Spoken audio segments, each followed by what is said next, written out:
Hello les gars, j'espère que vous allez bien. En tout cas, moi j'ai la méga pêche aujourd'hui et en tout cas la semaine qui vient de passer était juste incroyable.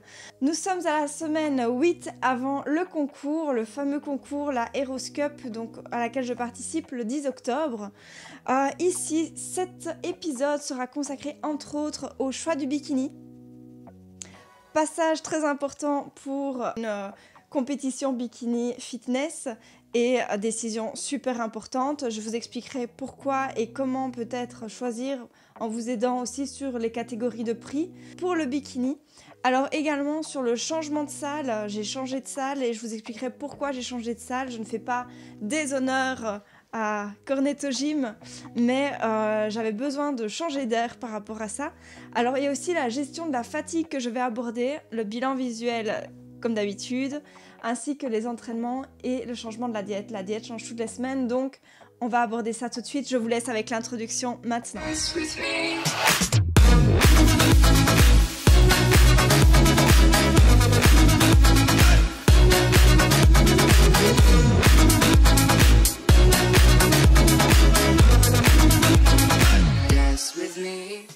Avant de continuer sur le sujet, je vous invite à venir me retrouver sur Belgium Workout, comme toutes les semaines.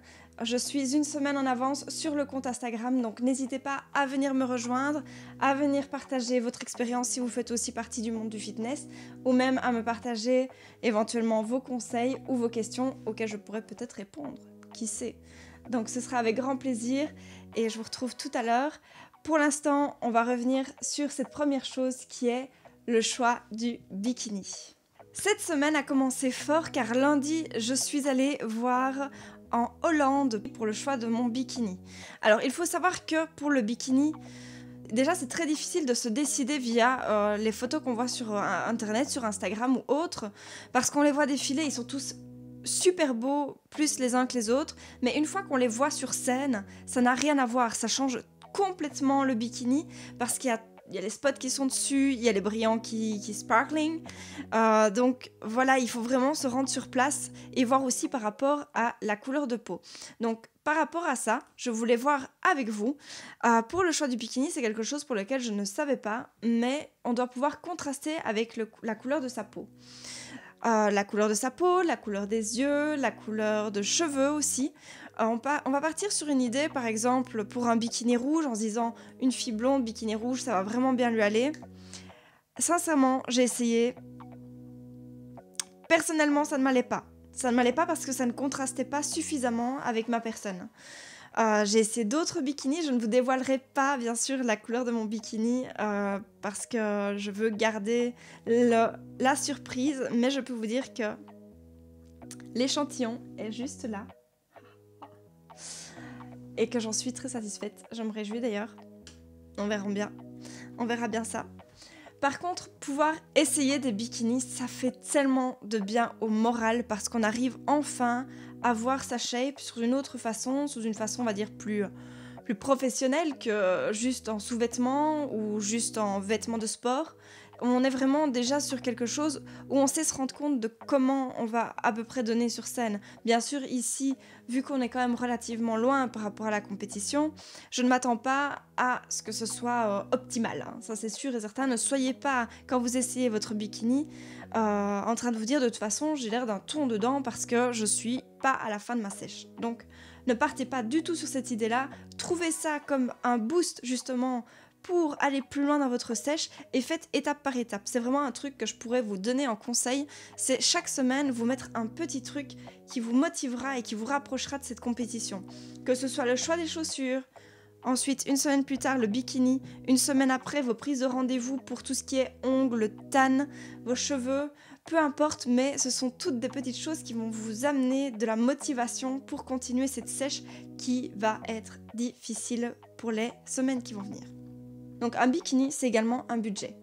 Vous avez des bikinis qui vont de 300 à 700, voire bien au-delà des 700 €. Pourquoi ? Parce qu'il y a possibilité de faire beaucoup de choses. Vous pouvez mettre des Swarovski, vous pouvez mettre juste des petits brillants. Moi, personnellement, je pense que c'est déjà un bon budget. J'ai dépensé 500 € pour mon bikini. Donc, c'est déjà relativement cher. moi qui n'achète jamais de sous-vêtements ou qui n'achète quand même que relativement rarement des vêtements tout court, c'est un sacré budget maintenant, le bikini.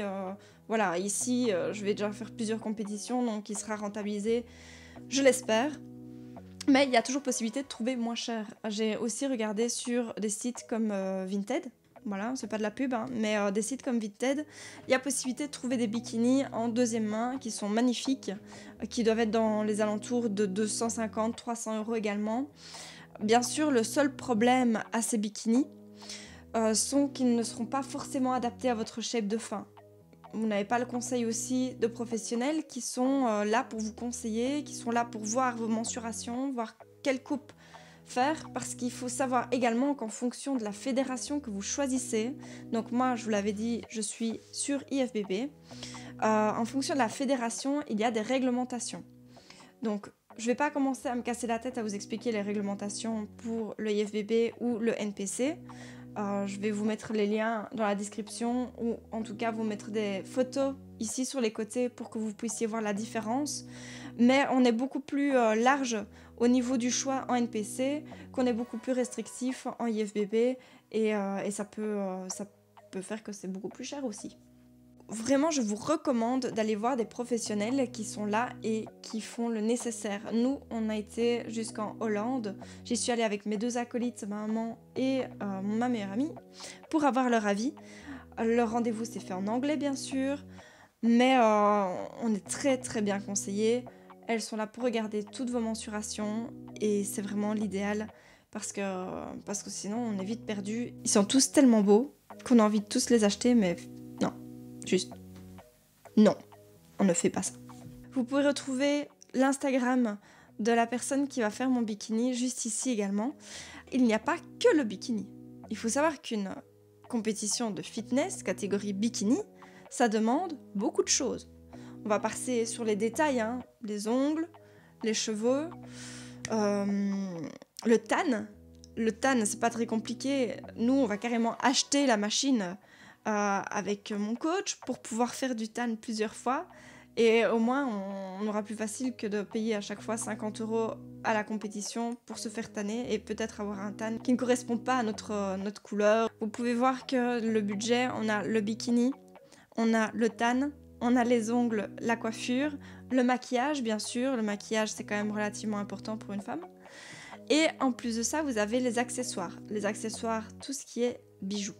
En plus de ces accessoires, vous avez également les chaussures. Alors moi, mes chaussures, je vous les montre. Voilà. Il s'agit de Musa. Donc, Musa, Moussa, je ne sais pas trop comment ça se prononce. Mais elles sont canon. Je me suis fait vraiment plaisir sur les chaussures. Je le précise. Je me suis mis un budget pour cette compétition.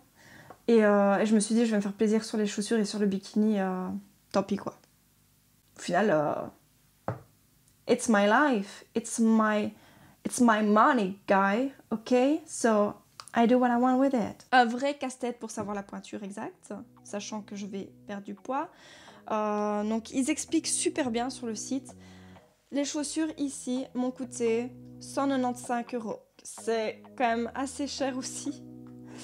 On va pas se le mentir, j'ai rarement acheté des chaussures aussi chères. Oui, c'est cher des chaussures. Les chaussures, ici, moi j'ai craqué mon slip, elles coûtent donc 195 €. Il y a des sites qui vous proposent des chaussures à partir de 60 € et qui augmentent également au fur et à mesure. Moi j'ai acheté des meules, comme on appelle ça, donc c'est le fait qu'il y ait juste la découpe ici et qu'il n'y ait pas la sangle. Parce que je suis habituée à marcher en talons, en tout cas je suis habituée de danser rien qu'en talons, donc ça ne me pose pas de soucis. Celles qui ne portent jamais de talons, je vous conseille vraiment de prendre la lanière qui se trouve ici en plus, ça vous rassurera de ne pas perdre votre chaussure. Ensuite, ces chaussures-ci doivent être adaptées. Voilà la vidéo pour faire également vos chaussures, et prenez-en soin, elles sont dans un sachet, donc ça c'est pratique. Mais prenez vraiment soin de vos chaussures parce qu'elles vont vite être abîmées. Et ne vous mettez pas de l'autobronzant sur les chaussures quand vous entraînez parce qu'elles vont déjà être déglinguées pour la compétition et ce serait pas le top, quoi. Au final, le budget pour déjà tout ça. Vous avez le bikini, vous avez les différents prix, tout ce qui est inscription, le coach également, parce que le coach, il faut payer aussi une entrée. Vous avez, moi, j'ai pris également l'hôtel pour me reposer sur place et être tranquille. Et sans vous parler de la nourriture et de toute la préparation en elle-même, qui coûte bonbon et qui est un sacré budget. Donc si vous vous lancez, ne partez pas avec 0 €. Pensez-y avant et économisez déjà depuis un certain temps pour pouvoir financer cette compétition et financer votre préparation. Après des semaines et des semaines de préparation, il était ultra important pour moi de changer un peu d'air. Donc un jour sur 2, je change de salle. Et c'est aussi un conseil que je vous donnerai de changer de salle si vous en avez l'occasion. Vous avez des salles qui ne sont vraiment pas chères, où vous avez la possibilité éventuellement de vous entraîner ailleurs avec des amis. Ça a été mon cas cette semaine avec une bonne pote qui est également en préparation, elle, pour une compétition NPC. Donc c'est Kim et elle est juste incroyable. On a fait les ischios fessiers avec elle et elle m'a déglinguée. J'étais absolument morte après. Il m'a fallu une semaine pour m'en remettre, mais ça a été genre vraiment trop bien. Je l'en remercie. Quand on s'entraîne depuis longtemps dans une salle familiale, et j'adore cet endroit qui est le Cornetto Gym à Seraing, vous avez les habitués. Et les habitués, ça devient un peu vos potes aussi sur le côté. Et au final, on se rend compte que quand on commence un exercice ou qu'on est focus dans un truc, les gens viennent vous parler et c'est genre, mais c'est génial parce qu'au final, ça veut dire qu'ils s'intéressent à votre préparation et qu'ils sont là pour papoter avec vous, pour donner des conseils. Mais à des jours, on a juste envie d'être focus, focus, focus, focus. Donc si vous avez envie d'être focus, changez de salle pour les entraînements qui sont plus compliqués pour vous. Moi, c'est personnellement les épaules ou les fessiers. Pour le reste, je ne me tracasse pas trop, ça ne me dérange pas de blablater durant mon entraînement. Mais c'est vrai que maintenant, avec les cardio, il ne faut pas oublier que je passe presque 3 heures par jour à faire mon sport. Si c'est entrecoupé de 10 ou 20 minutes de discussion, ça peut être compliqué. Alors bien sûr, il y a des personnes qui vont trouver que je suis renfermée ou que je suis peut-être antipathique parce que je m'entraîne. Mais je pense que c'est la plupart des personnes qui s'entraînent et qui sont focus sur un truc, qui sont dans ce mood-là, donc ne stressez pas. Parlez avec les gens. De toute façon, nous on est chill, on est cool et on est là pour le plaisir. Mais en préparation, c'est vrai qu'on a tendance à mettre les œillères et à foncer et à y aller, quoi. Donc, si vous voulez juste profiter, être tranquille, changer de salle une fois de temps en temps, ça vous fera le plus grand bien. On va aborder également la gestion de la fatigue. La gestion de la fatigue est un sujet important dans une sèche. On ne s'en rend pas suffisamment compte, mais souvent on est dans l'énervement et la culpabilité.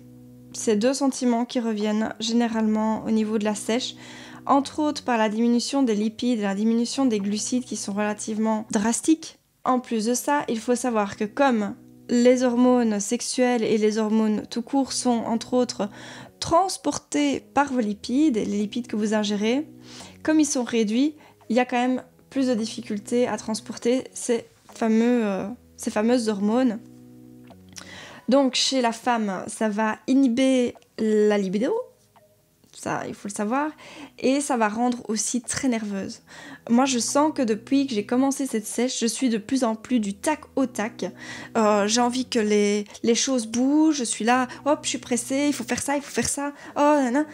Voilà, c'est normal. Chez les hommes par contre, surtout pour les hommes qui prennent entre autres, qui font des cures, et je respecte complètement les personnes qui font des cures, ce n'est pas mon cas, je tiens à le préciser, mais voilà, dans la discipline, ce n'est pas interdit et il n'y a vraiment aucun souci par rapport à ça, tant que c'est bien encadré par un médecin et bien encadré au niveau médical.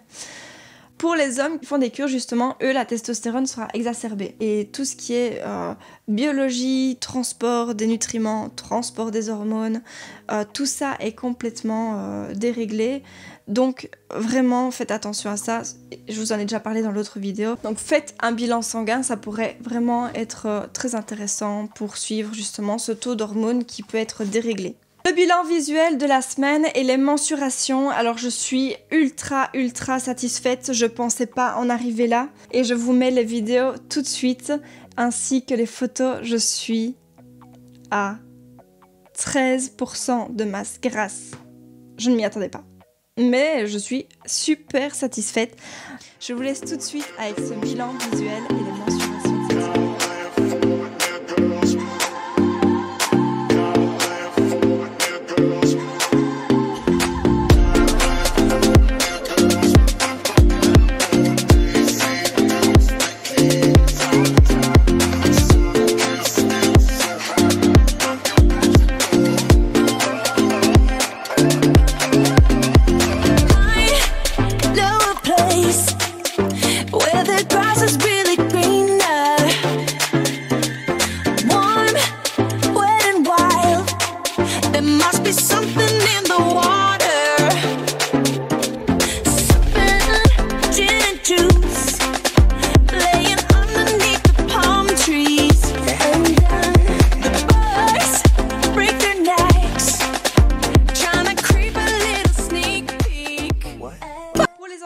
Les entraînements n'ont pas changé, enfin presque pas changé, donc on est toujours sur 2 fois épaules, 2 fois dos et 2 fois fessiers. La fatigue musculaire commence à se faire ressentir, donc je vais complémenter vraiment en BCAA, pas sur dosage mais légèrement, et en plus de ça on est passé à 7 fois 60 minutes de cardio, donc tous les jours je me tape ma cardio. C'est un réel calvaire, mais quand on n'a pas le choix, il faut se la taper. Autant le faire, c'est tout bénef et toujours à jeun bien sûr. Au niveau de la diète est passée en mode un tout petit peu plus drastique, donc on est sur 2 jours bas et 1 jour très bas. Un jour très bas, je vais vous mettre également, je ne vais pas les détailler, mais je vous mets également plus ou moins mes rapports en glucides, lipides et protides. C'est un arrêt progressif des féculents sur lesquels on est parti. Et par la suite, ça va être encore plus drastique. Donc voilà. Diète flexible ou diète stricte, de toute façon, c'est drastique. Il n'y a rien à faire, on diminue, on va rogner dedans. Moi, je suis quand même relativement basse dans les kilocalories. De voir que je sais fonctionner avec ce kilocalories-là, je n'ai pas de TCA. Et en plus de ça, je suis bien dans ma peau, bien dans ma tête. Et j'ai de la force, donc pas de souci pour moi, les gars. Pendant une semaine, j'ai eu l'impression de ne pas progresser, j'avais énormément de doutes. Dans ce cas-là, si vous êtes comme moi et que vous avez des doutes dans votre préparation, communiquez.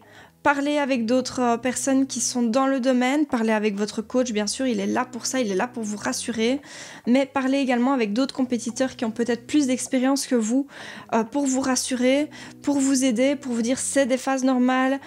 Des doutes, tu vas en avoir tout le temps. Ce n'est que le début dans ta préparation, dans ta sèche. Tu vas douter en permanence. Et vous allez voir, quand vous vous rapprochez des semaines, la première chose que vous faites, c'est aller sur les réseaux sociaux et checker, voir qui va participer à la compétition et est-ce qu'elle est mieux que moi et est-ce qu'elle a plus de définition musculaire que moi.